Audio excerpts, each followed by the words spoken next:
Welcome to Design Dungeon, where we examine characters from animation, video games, and comics. On the 28th of October, the pilot to Hazbin Hotel was released after years of development to roars of applause, mostly optimistic critical reviews, and the Twitter call-out crowd trying to dig up old skeletons, as crazy Twitter users do. However, that does not matter to me. Here at Design Dungeon, there are no hot takes, and we do our due diligence in understanding the work's past, and in this case, potential. And how? Most of the cast are old Zoophobia characters. Are we going to do another counter this time? No. But that was the best part. Well, at least you saw the pilot, right, Stargazer? No. My disappointment is expected. You need to broaden your horizons, dude. What are these non-Japanese animations you guys speak of all the time? I don't understand you people. Regardless, let's begin with the first character. So who here remembers the Zoophobia character named Cameron? Nope. Cameron? Oh yeah, Cameron. I remember her now. As suspected. Cameron was among one of the worst ranked characters of Design Dungeon. Not necessarily due to her visual design, but how little she had to do with the events of the story. She felt like a side character rather than the main characters. By the time she decided to take charge in the story, we shift focus once more to other characters, which is very infuriating. Charlie is the complete opposite of Cameron, where Cameron is reactive and literally runs away from the cast. Charlie started the eponymous hotel in no uncertain terms. She loves her subjects dearly and will give them a shot at redemption, no matter how irredeemable they may seem. Her main flaw is that she has major self-esteem issues, which if anything gives the story more emotional stakes, rather than hinder it beyond recognition or salvation. On the visual side, she looks like a white-faced clown in a red suit. I like her eyes. The eyes are good. They're nice. It's a simple but effective design given the purpose of the white-faced clown. They're supposed to be the more serious clown that the other circus clowns play off of. It's basically her purpose in the show. It should also be noted how well her animation gets her personality and relationship with Vaggie across, making her quite the adorable cinnamon roll. The only time the clown look breaks is when she goes full demon, which if anything just makes her more interesting. And lastly, before we move on, we should mention her Zoophobia incarnation. Who again? I don't know. I don't really remember anything that we do, especially Zoophobia related. She was actually a leader of a gang of demons. And she was also had that rare steampunk look to her. But there's no way it'll work for her now. She's too much of a cinnamon roll now. Yeah, it was a little too edgy to suit her rainbows and puppy dogs personality. Super style. Alright, Vaggie, I think it would be best if we started with her visual development over in Zoophobia. I don't like the X over her eye. It just looks off. Some don't like it. I'm okay with it because it emphasizes her eye patch. Well, that's certainly where Vivzie started with her. I didn't even know she was one of the holders from Zoophobia. Indeed, and all because she was very unrecognizable from her modern version. For a while, she had sort of a moth vampire look, and she began shifting towards a more goth look. Yet her character was even more uncertain for a time. There was even a point in time where her and Angel Dust were in a relationship together. What? Oh, I knew. You didn't? No, I didn't. I seem to have neglected her in the Zoophobia review. Regardless, over time her design would become more modern, yet retain a gothic look. until we have the modern Vaggie. And she's a very intriguing character, to say the least. She's one of the few characters whose color palette is primarily white. In fact, there's hardly any red in her, which is unusual for this show. About half the fan base is wondering how she got an eye patch. Even me.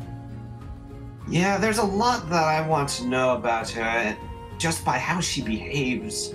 How did she and Charlie meet? Why does she just trust men?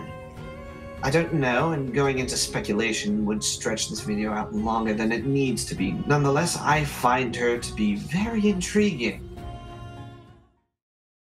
Almighty. Oh God. Kill it. Her neck. It's disgusting. I didn't think I'd like KD Killjoy as much as I did. She's a very simple character with a clear design, yet in this very simplicity, she's quite entertaining. She's a big shot news anchor, and she's delightfully horrible to everyone around her. I just find the prospect of a slapstick news show hilarious. That's it. She's not from Zoophobia or anything? No, that's really it for her. I just wanted to give her a mention. All right. Angel dust. Oh, yes. Wait. You're really gonna talk about this guy again? Did I give him a ranking back in the Zoophobia video? I don't remember. I didn't. So I'm gonna go over him again! Oh boy. Angel Dust was indeed another Zoophobia character. And to an extent, the design has changed. He's gotten a much cleaner look, and I think this is because there was a shift in his character. Originally, he was more centered around the drug addiction side of his personality, and he looked more rough and mangy. Now that he's been more focused on him being a cross-dressing adult film star, well, he's been prettied up. Thing is, he's had 6 arms. Now he only has 4, and keeps an extra 2 hidden. Probably easier to animate that. That's not all the changes. He's no longer desaturated pink and white. Now he's a light pink and white. His silhouette's more smoothed out, and his chest fluff is pulled out to be more feminine, reflecting his occupation. Yet the most crucial part of his character arc is staring us right in the face. Literally. Specifically, his black eye. So it's not just weird character design choices again? Partially. Basing this off of old information, his brother Arachnus gave him that before his death. The circumstances of that death are somewhat up in the air, but I can say that Arachnus was the favored son to the father, and Angel Dust was not, most likely due to his sexuality. It's likely he is the way he is because of those years of oppression. At least that's what I could gather from old information. That said, all is not hopeless for him. He has a sister that seems to genuinely love him. At least that's what the art seems to imply. Plus, it has been hinted in a Q&A that I managed to overhear that he'll have a boyfriend. Whether or not it's this Cyclops guy is also up in the air. For some reason, perhaps due to relating to him on some level, or just finding him plain cute, I really like Angel Dust. And I look forward to his redemption. If not metaphysically, at least in character. But truly, there's more to him than sex jokes. He does have that charm. Mm-hmm. Stylish. Serpentious is actually an original creation for the pilot. Originally, that was going to be it for him. He really was supposed to die when Alistair cast black tentacles and blew up his airship. Spoilers! So yes, that song in the original soundtrack was supposed to be genuine, but they changed it at the last moment. Go see it on Gooseworks if you don't believe me. Oh. Yet he was endearing enough for the crew to have him survive to ham it up another day. Why wouldn't they? It's a very outstanding design. I like him. Give me hugs. I want his hugs. They look so nice. Yes, his silhouette is radically different from the rest of the cast. I was referring to his As is hunks, not his silhouette, Nathan. Shoop. But I mean, that's because he's a snake boy. And snake boys are best boys. Anyways, he also has a very distinct color palette. Again, not being red and black. Instead, he has a black, yellow, and a little bit of red in that palette, which definitely makes him stand out against the cast and the backgrounds. As for his characterization, those who have followed my channel for some time know that I have a soft spot for over-the-top cartoony villains. I like that he tries to be hip with those 20th century modern demons in his vain attempts to be relevant. Oh, I just love this guy's voice. He should be in a theater. A battle block theater. Nah. Well, he is very entertaining, and I hope that the whole sun line wasn't just a throwaway joke. Did you say son? Oh my god, I want to see his son so badly.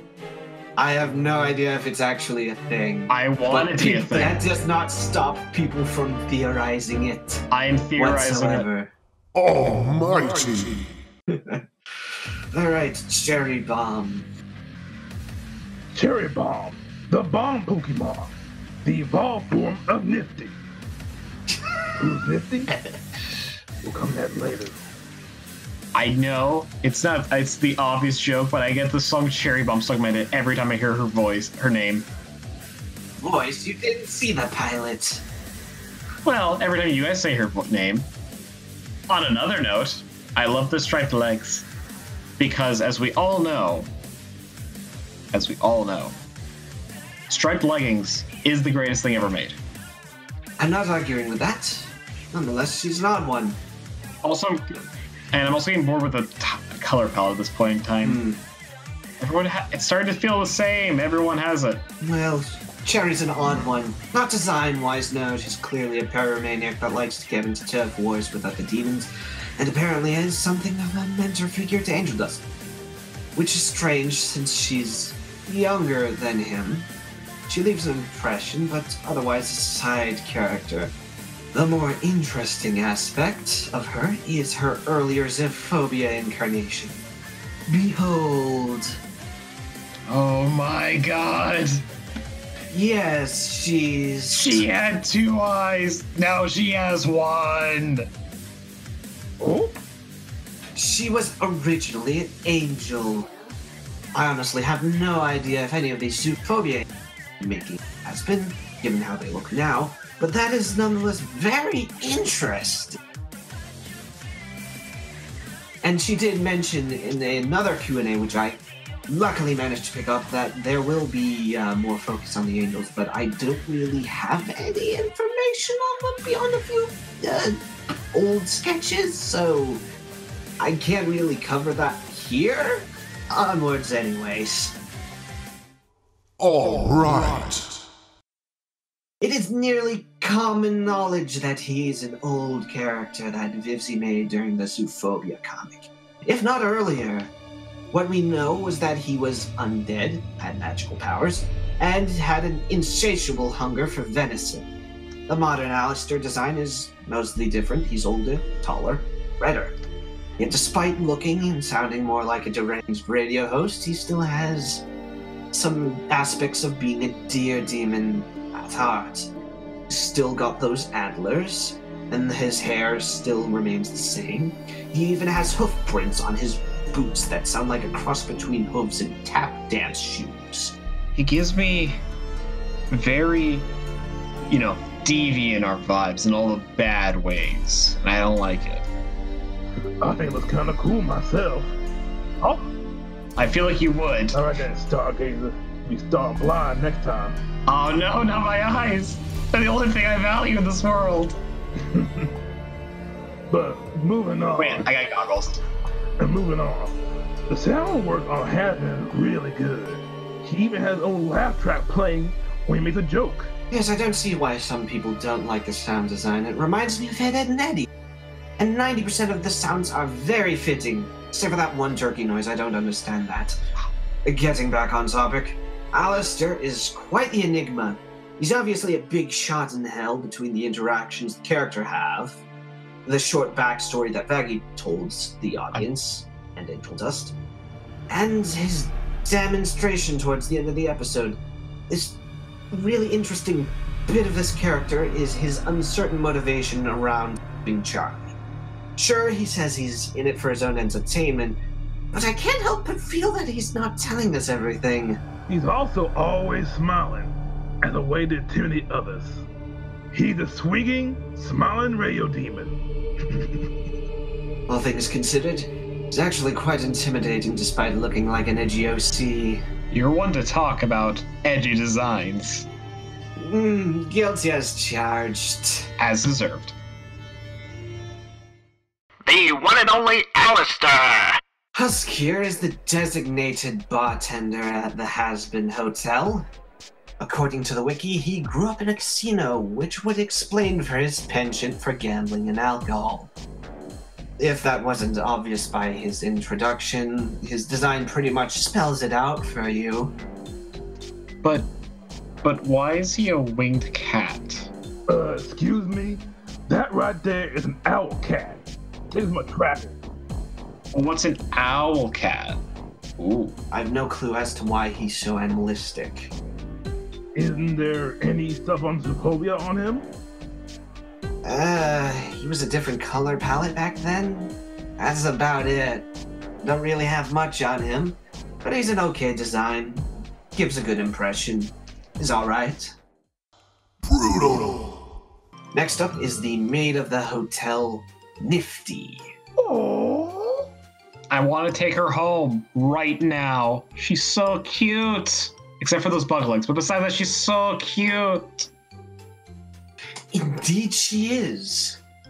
And she's probably the most complete holdovers from Zoophobia. I think the only thing that changed about her is probably her proportions. Mostly for the better. Which is fine because I think she has a very nice analogous palette going on there. It's on a dress that wouldn't look out of place in the 1950s. While she doesn't get too much screen time, in true Vivziepop fashion, she leaves quite the impression. And some intrigue. like how she went up in hell? Not only that, but why she's with Alistair. Recall that he pulled her from the hotel's fireplace. Gotta say, that was kind of strange. Even a little creepy.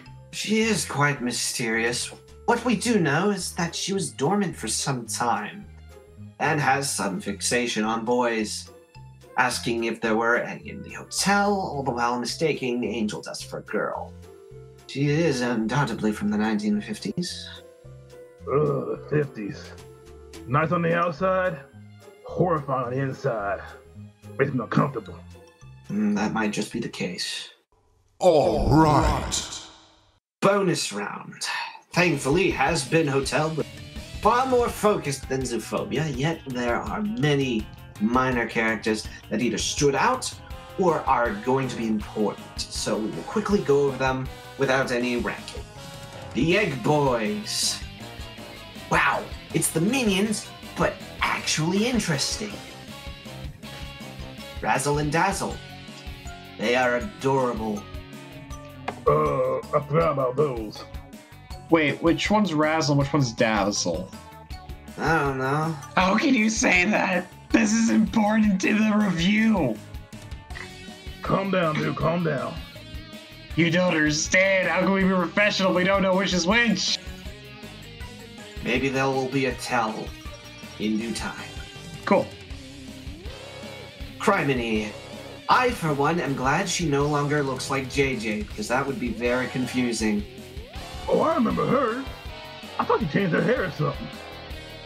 I'm not a fan. I don't like the fur, the punk hair. Definitely passable in comparison to the others, though. Arachnus. Angel Dust Arc, when? I like it. No red. Not needed. Molly. What's with the nose? Those are freckles, not a nose. You sure? She has nice hair, though. Best spider person because of her pink striped leggings. Kino. That too. Tom Trench.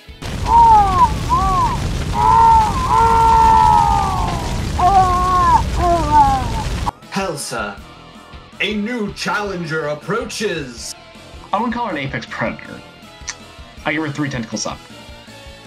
Mimsy. Perhaps the only person Alistair can't intimidate. What's with the eyes? But no bug arms are always good. Ooh, I love her big, beautiful flapper design. Baxter. The redesign is so good. The last thing we needed was another tall character. Lucifer and Lilith. Because I'm doing both of them at once. AKA the cooler Black Hat. Nice suit. Very stylish. And Lilith. Killer lips. Of course. Some say that Alistair is him in disguise. I don't believe a word of it.